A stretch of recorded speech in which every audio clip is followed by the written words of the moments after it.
Hi, good afternoon or good morning. So, our lesson for today is all about the globalization of religion. So, at the end of this lesson, you will be able to explain how globalization affects religious practices and beliefs, analyze the relationship between religion and global conflict, and conversely, global peace. Globalizations of religion. The process of increased interconnectedness and interdependence among nation and culture has had profound impact various aspects of human society, including religion. So what is religion? The English word religion is from the Latin verb religare, which means to tie or to bind fast. A contemporary scholar defines religion as a system of beliefs, rituals, and practices usually institutionalized in one manner or another, which connects this world with the beyond.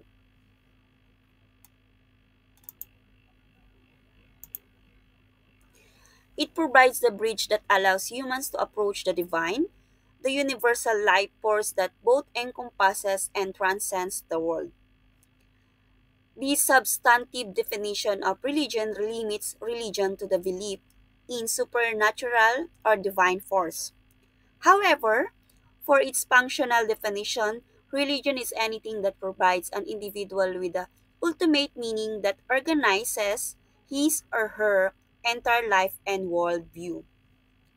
Religion can be explained as a set of beliefs concerning the cause, nature, and purposes of the universe, especially when considered as a creation of a superhuman agency or agencies, usually involving devotional and ritual observances, and often containing a moral code governing the conduct of human affairs.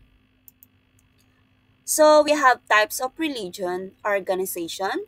We have the church, the sect, the denomination, the cult, and new religious movements. So we have the church. We know that one, church are religious organization that claims to possess the truth about salvation exclusively. A classic example is the Roman Catholic Church.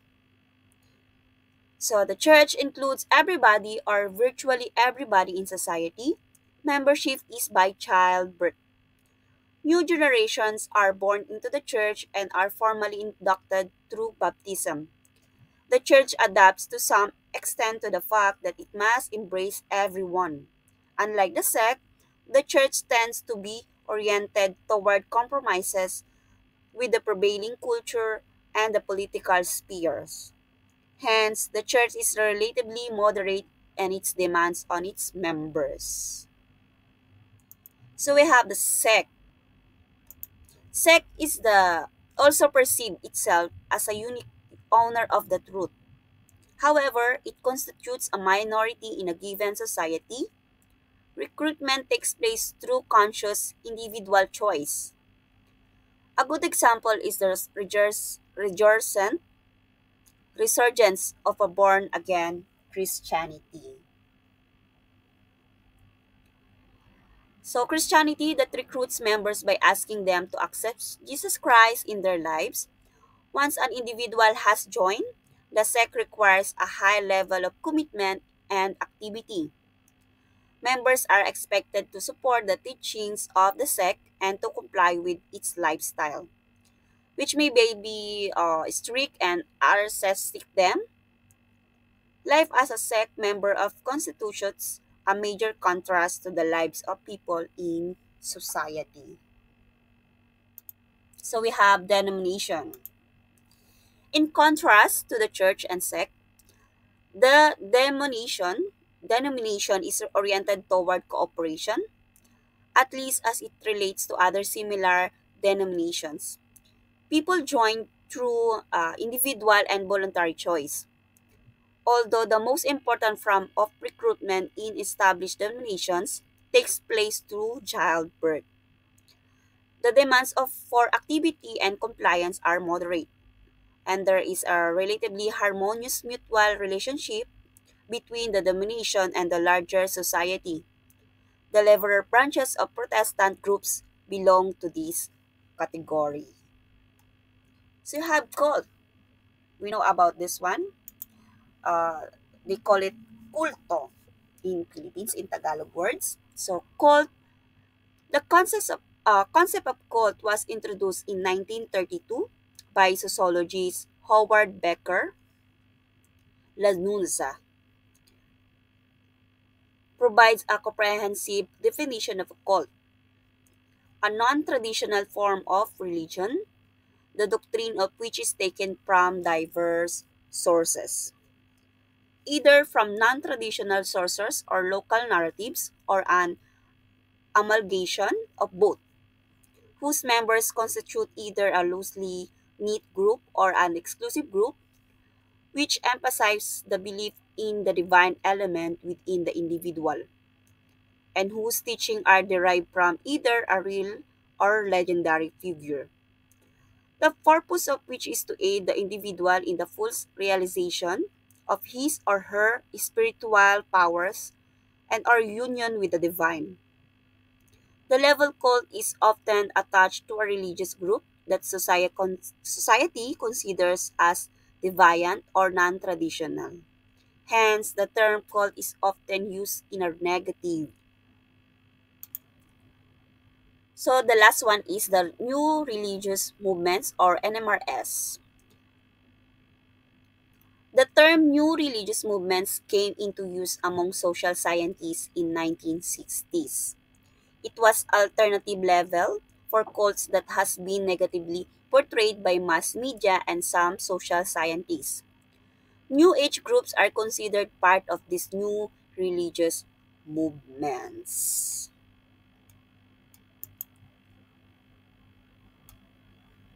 So we have Hinduism, Buddhism, Christianity, Judaism, and Islam.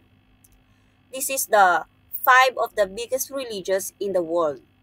Over the last few thousand years, these religious groups have shaped the course of history and have profound influences on the trajectory of the human race.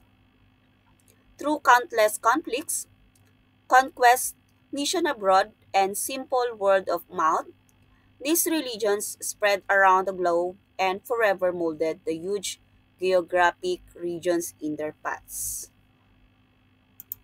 So the first most major religious of the world is the Hinduism. So Hinduism originating on the Indian subcontinent and comprising several and varied systems of philosophy, belief, and ritual. Although the name Hinduism is relatively new, having been coined by British writers in the first decades of 19th century. It refers to a rich cumulated tradition of texts and practices, some of which date to the second millennium BCE or possible earlier. If the Indus Valley Civilization, third second millennium BCE, was the earliest source of these traditions, as some scholars hold, then Hinduism is the oldest living religion on earth. Its many sacred texts in Sanskrit and vernacular languages serve as a vehicle for spreading the religion to other parts of the world, though ritual and the visual and performing arts are also played a significant role in its transmission. From about the 4th century CE, Hinduism had a dominant presence in Southeast Asia, one that would last more than 1,000 years. So we have Buddhism, religion and philosophy that developed from the teaching of the Buddha. Sanskrit awakened one. So a teacher who lived in northern India between the mid-6th and mid-4th centuries BCE, before the Common Era, spreading from India to Central and Southeast Asia, China, Korea, and Japan. Buddhism has played a central role in the spiritual, cultural, and social life of Asia, and during the 20th century is spread to the west. So, dagdag kaalaman, ang pinanganak ang Buddha sa bansang Nepal. So, so we have here, so we have Christianity stemming from the life, teachings, and death of Jesus Nazareth, the Christ or the Anointed One of God. In the first century AD, it has become the largest of the world religious religions. Geographically the most widely diffused of all faiths, it has constituency or more than 2 billion believers. Its largest groups are the Roman Catholic Church, the Eastern Orthodox churches, and the Protestant churches. In addition to these churches, there are several independent churches of Eastern Christianity as well as numerous sects throughout the world.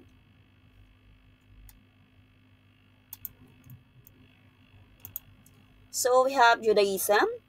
Judaism is monastic religion developed among the ancient Hebrews. So monastic, it means they are of only one God. So Judaism is characterized by a belief in one transcendent God who revealed himself to Abraham, Moses, and the Hebrew prophets, and by a religious life in accordance with scriptures and rabbinic traditions. Judaism is a complex phenomenon of a total way of life for the Jewish people, compromising theology, law, and innumerable cultural traditions. So Judaism, Islam, and Christianity, they are same monastic religion. It means they are praise only one God. So we have here Islam, promulgated by the Prophet Muhammad in Arabia in the 7th century CE. The Arabic term Islam, literally surrender, illuminates the fundamental religious idea of Islam, that the believer, called a Muslim from the active particle of Islam, accepts surrender to the will of Allah. In Arabic, Allah, God. Allah is viewed as the sole God, creator, sustainer, and restorer of the world. The will of Allah to which human being must submit is made known through the sacred scriptures, the Quran, which Allah revealed to his messenger, Muhammad. In Islam, Muhammad is considered the last of a series of prophets, including Adam, Noah, Abraham, Moses, Solomon, and Jesus. And his message simultaneously consummates and completes the revelations attributed to earlier prophets. We have the list factors influencing the growth of religion. So we have birth rate. Birth rates have a significant influence on the growth of religion by directly affecting the size of religious communities. Higher birth rates within certain faith groups often result from cultural norms and religious teachings that promote family values and reproduction. For example, religions that emphasize the importance of raising children and view large families as blessings may lead to increasing numbers of followers over time. So we have conversion rate. Many factors influence conversion rate and growth of religions. Social networks plays an important role as individuals are often more likely to convert when they have personal connections or friendships within a religious community. Cultural dynamics also affects conversion. Religions that align with local customs and values can attract more followers. So we have cultural preservation. Cultural preservation plays a significant role in the growth of religion by developing a sense of identity and community among its followers.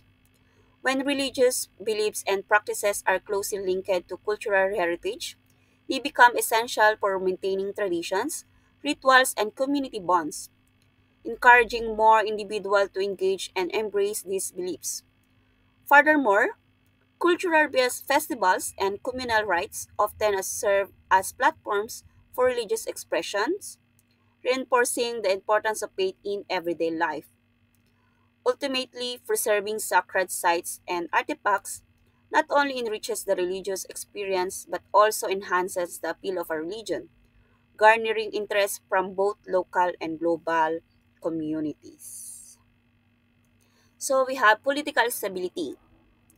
Political stability is essential for the growth of religion, as it allows faith communities to thrive without fear of persecution. In stable environments, religions organization can function freely, promoting dissemination of beliefs and encouraging interfaith dialogue. Conversely, political stability may impede certain specific beliefs, underground driving skills, or manifesto movements. And stability positivity impacts economics condition, enabling individuals to invest more time and resources in religious pursuits, which further stimulates the growth of religious institutions and communities. And the last one is we have economic factors. Economic factors significantly influence the growth of religion by affecting access to resources and infrastructure that support religious institutions. Communities with greater economic stability are better able to sustain places of worship and educational programs, while economic poverty can spur individuals to seek comfort in faith during crisis. Furthermore, the relationship between wealth and following religion barriers. Wealthier societies have trend towards secularism, whereas poorer communities often find solidarity and support and in religion. So this is the size and projected growth of major religious group in 2010 to 2050. So as you can see, the Christian is the first in the rank, and second one is the Muslims, the third one is the Hindus, the fourth one is unaffiliated, the fifth is the Buddhist, folk religions, and other religions, and the others is Jews. So we talk about the impact of globalization on religion. So they have advantage. Number one, globalization has been accelerated by advancement in technology that have significantly impacted major religions. So spread through missionary work and cultural exchange. It's about the Christian and facilitated communication among Muslim communities worldwide are spread through diaspora, the Islam, populars yoga and meditation globally, reaching new audiences, Hinduism, gain traction in Western countries to meditation practices, Buddhism, and strengthen diaspora connection, increase cultural exchange, and utilize technology for education and community building. So, number two, globalization has facilitated the spread of religious beliefs through migration, trade, and advancement in communication. Number three, globalization fostered cultural exchange and syncretism in religious practices. So, we have this advantage also of globalization on religion. Number one, of cultural identity. Globalization often leads to the homogenization of cultures, which can result in the erosion of unique religious traditions and practices as dominant global religions or belief system overshadow local faiths. This loss of cultural identity can diminish the richness of diverse spiritual expressions, making it challenging for communities to preserve their heritage and maintain a sense of belonging in an increasingly interconnected world. So we have number two, religious conflict. Globalization can intensify religious conflicts by promoting the rapid spread of diverse beliefs, leading to tension between differing ideologies and cultural values. As communities become more interconnected, intolerance towards religious differences can grow, causing clashes and violence as groups compete to assert their identities in a pluralistic society. So we have number three, commercialization of religion. One significant disadvantage of globalization on religion is the commercialization of faith, which can lead to the commodification of spiritual practices and beliefs, reducing them to mere products for profit. This commercialization can dilute the authenticity and tradition values of religions, as religious institutions may prioritize financial gain over genuine spiritual engagement and community support, potentially alienating devoted followers. So we have four, erosion of traditional values. Globalization can lead to the erosion of traditional values by exposing individuals and communities to diverse beliefs and practices that may conflict with their indigenous traditions. As global cultural influences permeate local societies, there is a risk that long-standing religious customs and values may be overshadowed or replaced by more dominant global narratives, potentially diminishing the role of religion in defining cultural identity. So the last one is spread of extremism. Globalization can facilitate the spread of extremist ideologies by enabling rapid communication and the dissemination of radical content through online platforms, allowing individuals connect with the like-minded groups across the globe. Additionally, as cultural exchange occur, marginalized communities may react defensively to perceived threats to their identity, leading some to adopt extremist views as means of asserting their beliefs against external influences. So, we have here which nationalities religion important. As you can see in the graphic, the first most is Ethiopia. So why Ethiopia consider religion is important to their societies? So, ang relihiyon ay malaking kahalagan sa Ethiopia sa ilang kadahilanan. Una, ang Ethiopia ay isa sa mga pinakamatandang bansang Kristiyano sa mundo, na ang karamihan ng populasyon nito ay sumusunod sa Ethiopian Orthodox Christianity, na humuhubog sa kultura, tradisyon, at pagkakakilanlan ng bansa. Ang relihiyon ay gumaganap ng isang pangunahing papel sa buhay ng komunidad, na nakakaimpluwensya sa mga pagdiriwang, mga pamantayan sa lipunan at mga pagpapahalagang moral. Bukod pa rito, ang Islam ay isa ring mahalagang pananampalataya sa Ethiopia, na may malaking populasyon ng Muslim na nag-aambag sa mayamang pagkakaiba-iba ng relihiyon sa bansa. Ang magkakasamang buhay na ito ng iba't ibang relihiyon ay nagtataguyod ng isang natatanging tanawin ng kultura at isang pakiramdam ng pambansang pagkakakilanlan.